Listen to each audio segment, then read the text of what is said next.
So this is a story that broke last week.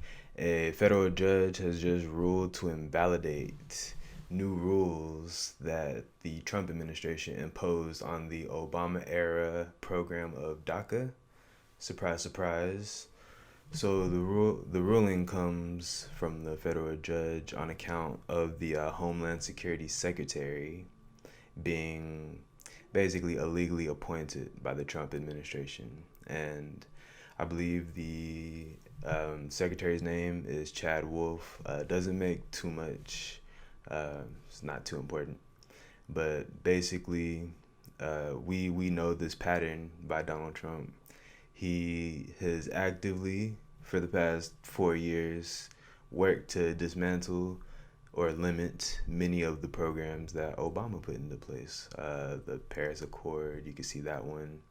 He was really working to try and, put a dent into Obamacare. And this is just another example. DACA, basically for immigration. Those of you who don't know, it basically allows children who immigrated to this country whenever they were young to basically extend their residency, and act as citizens.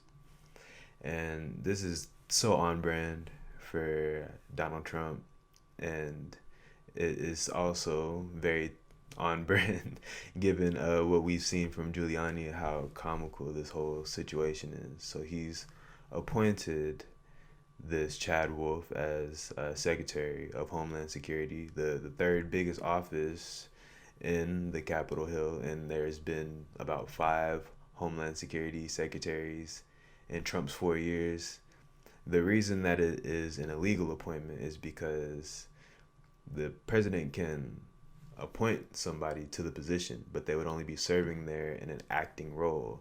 The position has to actually be confirmed by Senate for him to actually be an approved legal Secretary of Defense or Homeland Security Secretary. And this ruling came out from a federal judge, so it also kind of puts into question any other rules that he may have signed off on as well. Um, Larger picture for this, whenever we're looking specifically at DACA, we know what Donald Trump is trying to do. He's trying to set a narrative. He's not saying it, but he's suggesting that immigration is not necessarily dangerous, but detrimental to the country. He came out, right as soon as he hopped out that escalator and came out hot, saying Mexicans were rapists, drug dealers, this and that. And now he probably he wouldn't necessarily backtrack on that because we know who we're speaking about. But now he will probably frame it in a way that South Park would frame it. Essentially, they're taking our jobs, and we are in a pandemic. Jobs are more scarce than they were. Jobs are going away, never to come back.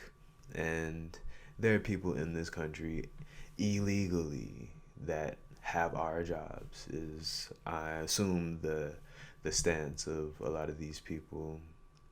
Trump supporters is what I mean. But this is, if you don't want to, if you don't believe Trump is racist, or the media is saying that he is, or your friend or your neighbor is saying that he is, then this should be proof enough. Because whenever people think of racism, they go straight to just the black and the white, black versus white. I'm not saying Trump is not racist against black people. I feel like Trump just in general is an opportunist. So yeah, he could be opportunistic against or towards a bunch of different people just in terms of a profit. He's a capitalist, he's a businessman. So whatever is in his best personal interest is, I'm sure, the way that he's gonna flow. But for you to say that he's not racist towards Mexicans or Chinese people, that's just you not wanting to believe that he is, first of all, or maybe you're just right there with him in your bigotry. This to Basically, these children are growing up in our system. They're going to our public schools. They're using our resources, and we want to send them back home after we done taught them to contribute to their country. Which, don't get me wrong, I don't have anything against Mexico, but if we're gonna educate them and provide for them, why would we then want to push them away? It's just so counterintuitive and xenophobic. I don't understand how nobody sees what's going on. So yeah, Trump. It's just funny that this illegal appointment just kind of flew back in his face. It shows how careless he was and clueless this entire time he was in office. He's a lame duck, and I don't think he ever really cared about anything. I mean, it's not like I believed him in the first place, but it just goes to show he was just so off the mark on so many things in his presidency, and this is just another example. And if you even look what he's doing right now, this is about November 2020, a couple days before Thanksgiving. He's not really galvanizing the country in any way. What he is doing is using his personal money, maybe some taxpayer money as well, basically to beat a case that he's not gonna win whatsoever. He's in it for himself until the end. That's just plain and simple. Plain and simple, simple and plain. I don't really have anything else to say about this besides ha ha ha. You couldn't do anything against DACA. You couldn't touch it. You couldn't even put a dent in it.